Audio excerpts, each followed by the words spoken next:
Okay. You want to go outside, collect and close the ceremony? He was gonna, I think April was gonna come up after me, right? Right, well, I mean, there's three of us, so, 1, 2, 3. It doesn't matter. I think you're gonna have the most fun. I think you're gonna have the most fun. Nah, keep it simple. Funny story. Keep it simple. Oh, I'll get fun. Oh, yeah? Yeah. Let me go ahead. Okay, Okay, fine. I'll bring up the ring. All right, whatever you guys. All right.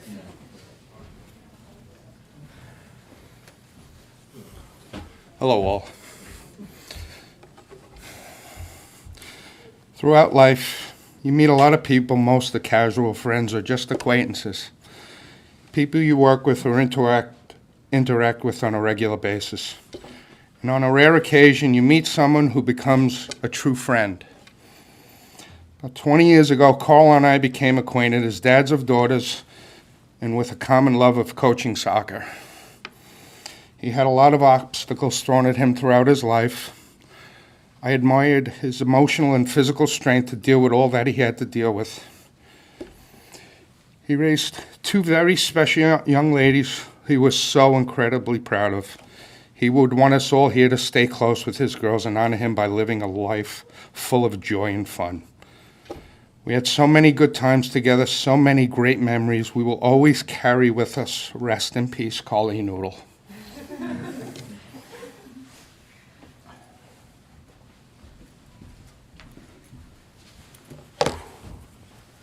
Sorry for you guys in the splash zone. My name is Jeremy. I knew Carl my whole life. Grew up down the street from him. Carl Noodle, Carly Noodle. For most of my life, I was afraid of him, which is funny because I've never met a person who looked more like Luigi in my whole life. But that doesn't mean that Nick and Dylan are off the hook. You should still be afraid of him. He's still out there. But you know, he carried with him an intensity that you could feel. And I think that's what kind of frightened me about him. He expected a lot from people, and that's because he expected a lot from himself. And he didn't have, time for indecision or pity, and he was really strong in that way when, he carried so much on his shoulders. He was stubborn, he was prideful, he hated his weakness at the end, and I find that admirable, but also, he needed support. But man, that dude was strong. We were clearing out his house, and one day he had to go in the hospital and they cut off his toes. The next day, he was in the house, hobbling around, cursing, telling me what to throw out the window. He was an incredible person. He was, he was a bit of a bad boy. He was from that time where you could get in trouble and it didn't really matter. Hiking up in Harriman, he would tell me all these stories about the shit that they would get up to. Him and my mom would sneak into movies for a whole day, just going movie to movie to movie. Him and I, we committed a felony together because he just wasn't worried about it. But he was also a nerd. He loved sci-fi. He loved Spyro the Dragon and Crash Bandicoot. I remember as a kid, he was really particular about the save files on the PS1 he had because he didn't want him to overwrite it. But he was also, as stubborn as he was open-minded. Some of my fondest memories are just sitting with him at his kitchen table and just talking to him endlessly. I was in grad school, so I had crazy grad school brain just talking about really woke stuff. And he was open-minded. He was really interested and really curious about the world and things that he didn't know. And I always loved just talking to him. He had a passion for gardening. He would sit on his deck and kill rabbits with a BB gun. Really, really passionate for gardening.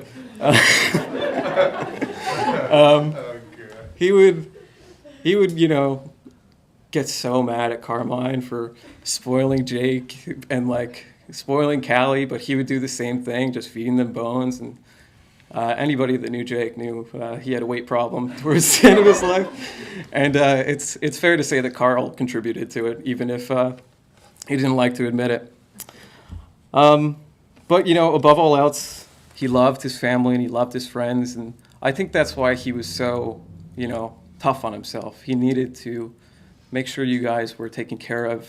And he built a network of friends that outlast him and are there for you. And, you know, it didn't always turn out in his favor, especially helping us out. There's one story where my mom had a leak in the kitchen, and he came over to help because it was pouring down into the basement into our drop ceiling. And there was all manner of shit that we had just hidden in the drop ceiling on top of like the mouse carcasses and the mouse shit and everything else. And he was trying to figure out the source of the leak and opened up one of the drop ceiling panels, and just this deluge of like beer bottles and mouse shit and other stuff just poured onto him. And he was so mad. I've never heard the curses that he before in my life. But you know, I love the man. And I'll always remember him, you know, walking past his house and seeing the garage door open with just him and Grandpa sitting in there, tinkering on their, you know, Grandpa on his airplanes and Carl just doing whatever he was doing. He'd always invite you inside. He'd always ask me if I wanted a beer, and we'd just sit there and talk. And, you know, he was just that kind of guy. And so that's how I'm always going to remember him, you know, just the open garage door and just sitting on the deck with him and shooting the shit. Thank you.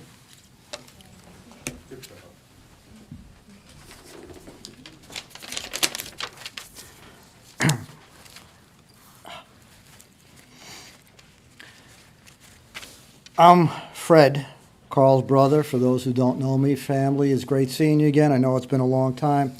I also want to focus on Carl's life, not on what has happened recently. Celebrate his years of life, his love of his wife, Janice, the two beautiful daughters that he raised. Carl loved his life, as mentioned. He loved his garden. We've all heard stories. I also heard they drowned chipmunks. Yeah. He loved cooking. He loved hiking and camping. And I remember the fun family times at our house.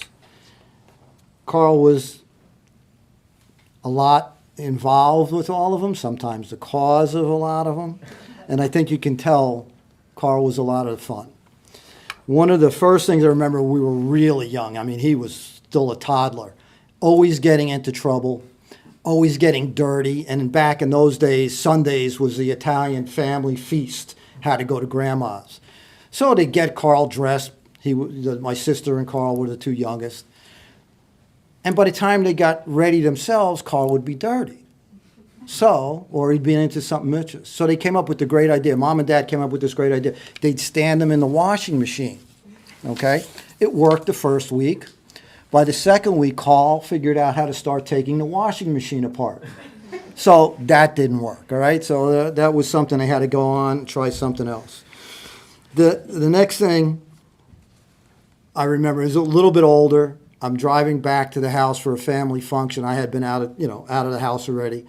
And there's these giant 6-foot weeds growing in Mom's garden. So, I go off to what's going on? Because she doesn't know. Don't worry about it. I said, but every policeman that drives down the block can see this too. Don't worry about it. All right, don't worry about it. But that was Carl. Not quite a felony. He didn't get caught. All right. With his love of outdoors, he also wanted to bring that to my family. So he brought my son his first tent. And then he arranged a 3-generation hike, a camping trip. So it was my dad, me, Carl, and my son. And we had a ball. And these are the things, I want to focus on, the things I want to remember. One of the last things I remember that I want to mention anyway is we used to go sailing with Dad at Shepherd's Lake. And we had a sailboat. And one time Carl decides to stand up, grab the mask, and jump overboard. So flipped all of us out. So we're in the water trying to get the sailboat righted and all Dad's wallet and, in the bottom of the lake now and everything. Why'd you do that? Wanted to see what happened. Okay? That's Carl. That's Carl. And the big thing, talking to him later in our lives is we become family men and focus more on families, our own families. I would talk to him and he always brought up the soccer team. He always brought up how much fun it was, what a family it was, and he always mentioned the block he lived on and how much fun it was. The parties, the constant, neighborhood things. And that's something I missed when I left Waldwick and then I moved to Fanwood, another small New Jersey town. We'd have that. Like, when I lived in Fanwood, we'd put a note on the board in the police department, the fire department, the parties at our house. And people would come by and, bring stuff, not bring stuff. And it was just a giant party. Carl always mentioned that. He always mentioned about the success of the soccer team and how proud he was of it. This is what I'm going to remember. I'm going to remember all of the fun times, the good times. I'm glad Carl will finally be able to be back with Janice. And I hope one other thing, that he takes it easy on Mom and Dad. I don't know if they can handle any more jokes. Thank you.